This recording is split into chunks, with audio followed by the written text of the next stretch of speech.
Issues at hand, powered by Protea Hotel by Marriott Entebbe. Comfort and luxury at its best.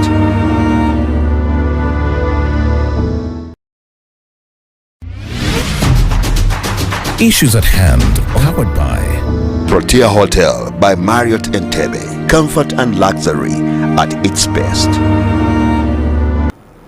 Oh yes, welcome back. You are still watching Jet of Uganda Family TV. Now this is Issues at Hand. Yes, we are talking about rationalization. You can call it merging. It has brought a lot of discussion in the country, but majorly, what impact does it bring? What benefits will come along, and what are the challenges that will come along as well? But of course, we are looking at the economic recovery, of course, as a nation. Yes, there are quite a number of things. You know, one of the things that we said as we are starting, it was a huge budget allocated to salaries. And of course, just like Mr. Eric told us here, the government says they are estimating at least 1 trillion to be saved from the salaries and all that. But if we are merging this and then creating this, it is something that we have not yet come to good terms with. So, Mr. Eric, here is Mr. Eric Odongo. He is an economist from CSBAG, and he's taking us through this wonderful discussion. So I wanted us to look at some of the sectors or can I say departments or entities that could benefit from such efforts of rationalization. Sectors that would benefit within the water sector. I have seen a merger of the meteorological authority going back to water. So that one will benefit because at least there you would have a lot of synergies because now your department. Also, there have been mergers within finance, with the finance ministry, so there also I expect to see benefit. I will shy from agriculture because of a history of a bit below average performance by the agriculture ministry. So like the rest of the populace, I would be scared, but we need to give them a benefit of doubt. Maybe the good practices in UCDA and these other agencies will now go to agriculture and even improve the people who are within that Ministry of Agriculture, and we see a better performance. So there's some bit of optimism on my part that rationalization as it has been done right now, there's a benefit that will accrue. However, that benefit, like I've observed earlier, it will be washed away by these actions of creating more agencies within State House, adding on the size of parliament, adding on districts. All that will just make those benefits very difficult to really see and even experience at the level of service delivery. Okay. So do you think it is possible, looking at the number of members of parliament, do you think it is possible to have them at least reduced? Do you think it is possible at the state we are currently in Uganda? Yes, it is possible. It is very, very possible. One, we have benefited from technological advancements around us. I think the campaigners for more MPs were saying we need more representation, but now technology has enabled representation. Okay, you'll have one MP, but that MP does not need to move in his entire constituency, home to home, to get an opinion of his people, because he has WhatsApp, he has Zoom. So technology has enabled that idea of representation. So if we are really serious about this problem called public expenditure, by the way, it is just priorities. It is really priorities. Okay. Are we prioritizing public expenditure over financing development that we need? Do we just need an accolade for being a country with the most MPs, or we want our people to have good Representation. services? Wow. And looking at that, it actually hits my mind as well. Is it a must when you create a city that you also have to split in more constituencies? And of course, as we know right now, we are speaking of having these people reduced, but there are cities that are going to be created or that had already been. And of course, when they are officially announced, there will be splitting because the map will change and they have to create in more constituencies and sort of. That's why I was asking, could it be possible, because we are still creating more cities, which will mean new and more constituencies? You see, the bottom line is for every administrative unit that you charge on your consolidated fund as government, that is a cost. When you are already grappling with the existing ones which are not delivering, it is just it defeats logic that even the ones which are there are not performing really as expected in terms of service delivery, and that is because there is a perennial problem of shortage of resources. So if you have a problem of resources, I think the focus should be on mobilizing resources instead of expanding these resources through those units. So for me, government should invest its efforts more on resource mobilization, other than if it was using the same energy that it is using on spending the resources. If it was using at least the same energy on mobilization, maybe would at least see a change in the way things are being done, and at the lower level you would at least see some improvement in service delivery. Okay.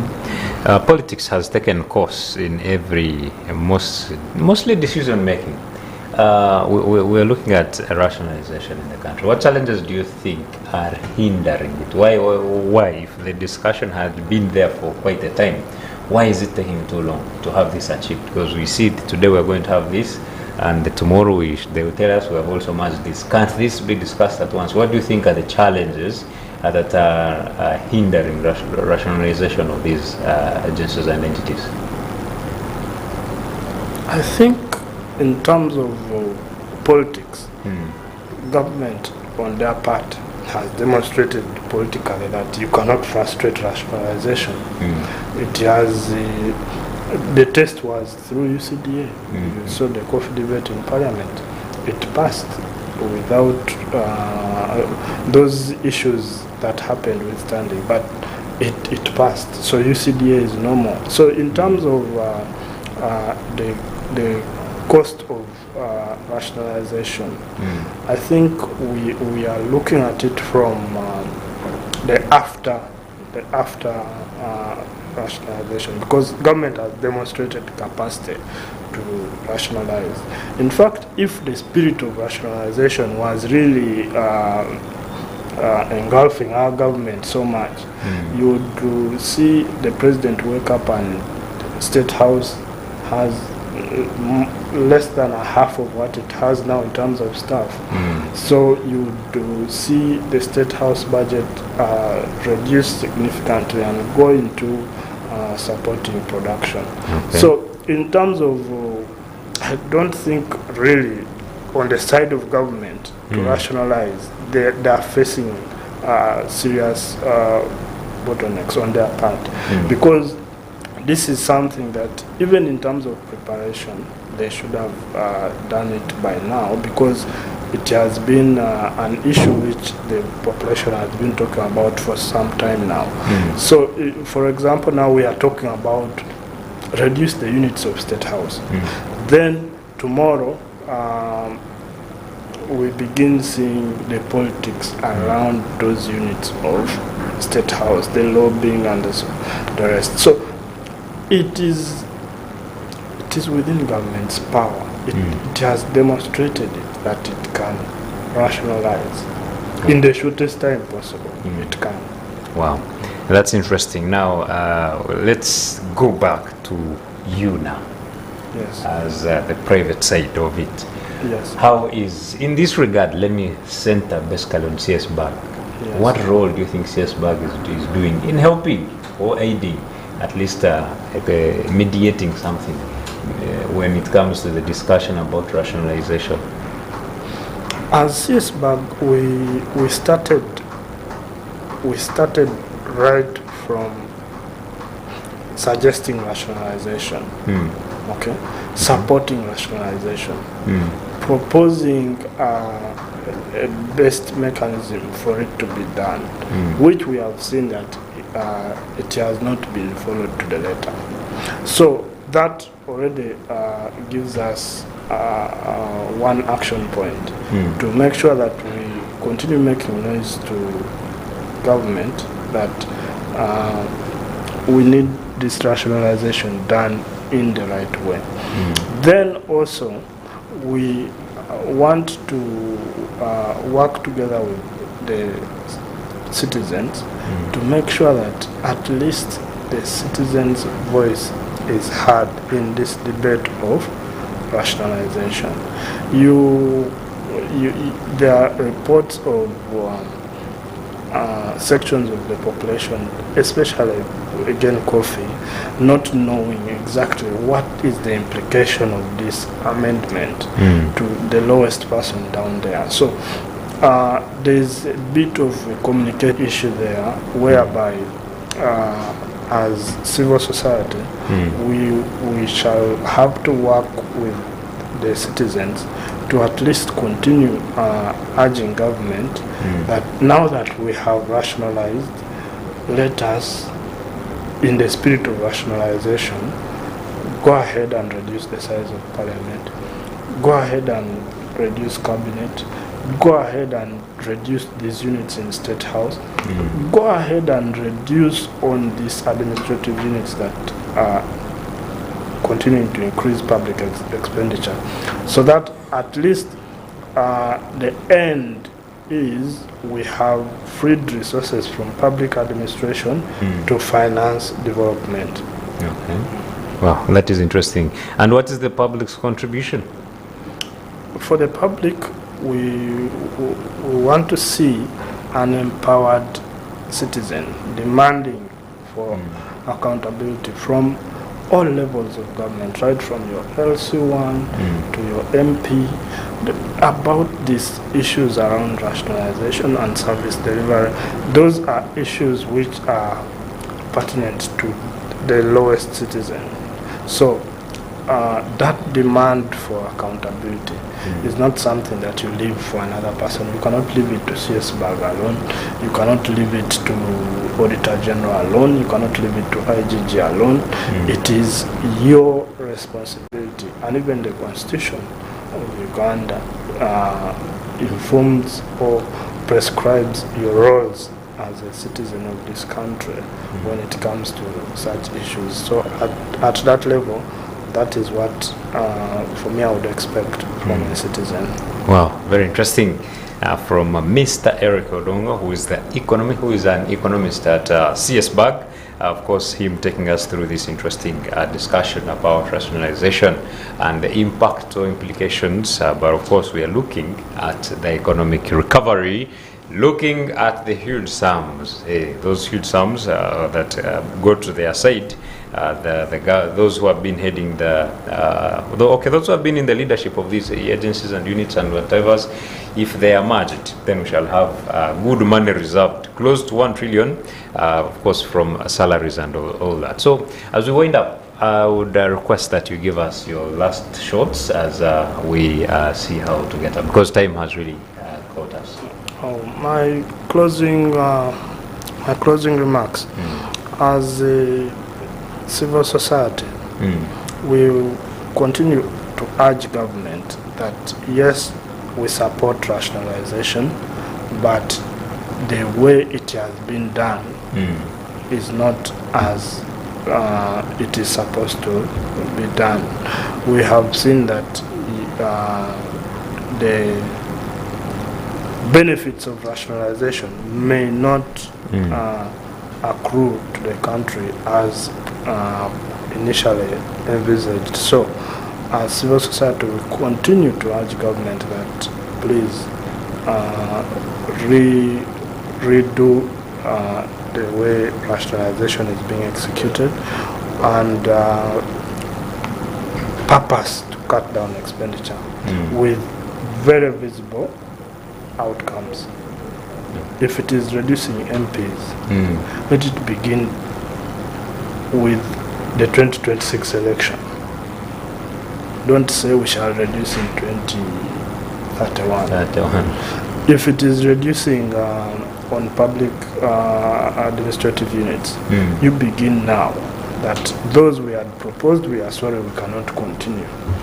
If it is State House can happen tomorrow, that there is no more unit there monitoring URA. There is no more unit there monitoring lands.